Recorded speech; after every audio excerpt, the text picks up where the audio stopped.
Assalamualaikum warahmatullahi wabarakatuh. Nama saya Arya Haki Fitriansyah dari R12 dengan NIM C1C021079. Di sini ingin membuat video tentang latar belakang dan masalah penelitian mata kuliah metodologi penelitian dengan dosen pengampu. Terima kasih Bapak Dr. Wirmi Eka Putra, SE MSI. Langsung saja. Yang pertama, pengertian latar belakang. Latar belakang penelitian berisi informasi mengenai substansi masalah yang diteliti yang diperoleh oleh peneliti dari fenomena, peristiwa, atau problema yang perlu dicari solusinya.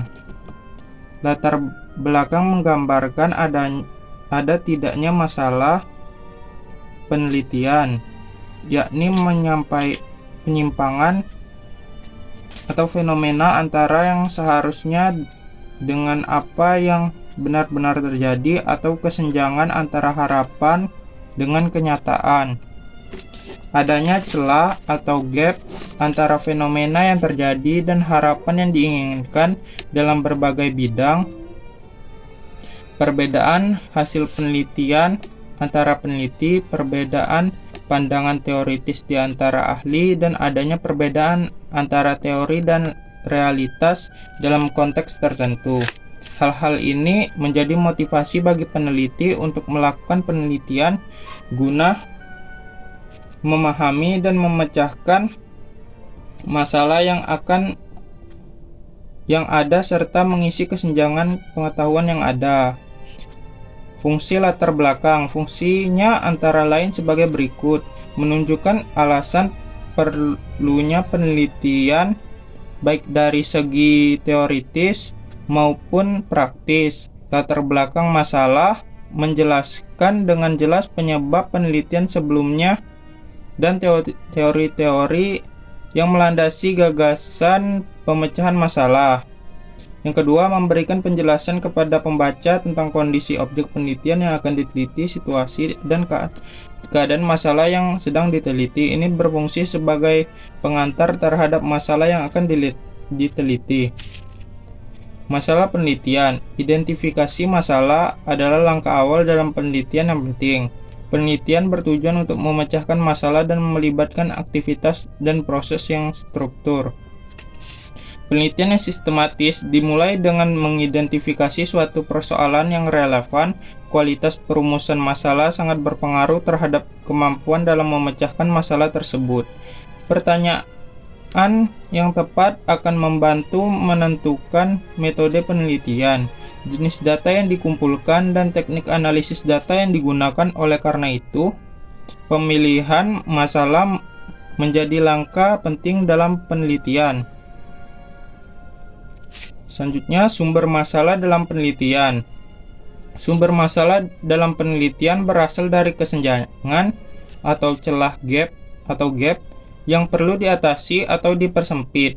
Masalah tersebut merupakan kesenjangan antara harapan dan kenyataan, kebutuhan dan ketersediaan, serta apa yang seharusnya dengan apa yang ada. Tujuan penelitian adalah untuk menutup kesenjangan tersebut. Masalah penelitian dapat berasal dari berbagai sumber, seperti observasi, dedukasi dari teori, tinjauan kepustakaan, masalah sosial, situasi praktis, dan pengalaman pribadi peneliti. Menurut Pandey 2015 juga menguraikan sumber-sumber masalah penelitian sebagai berikut.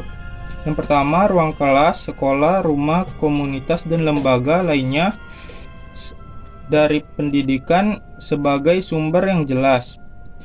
Yang kedua, perkembangan sosial dan perubahan teknologi bisa menjadi sumber masalah penelitian bagi peneliti. Yang ketiga, catatan penelitian sebelumnya dari sumber-sumber khusus.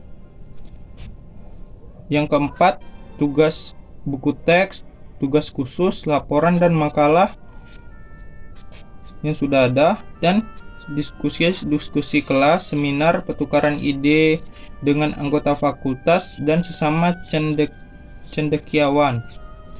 Selanjutnya, syarat perumusan masalah. Masalah yang dirumuskan harus memenuhi 4 syarat, yaitu yang pertama, menyatakan hubungan variabel antar variabel. Yang kedua, dirumuskan menggunakan kalimat tanya. Yang ketiga, memungkinkan pengumpulan data. Dan yang keempat, tidak menyatakan posisi moral ataupun etik. Judul penelitian ditentukan setelah peneliti merumuskan masalahnya. Judul dapat ditentukan lebih dulu apabila peneliti sudah merumuskan dalam pikirannya tentang masalah penelitian yang akan dilakukan. Sekian dari saya dalam tugas 3 ini. Terima kasih.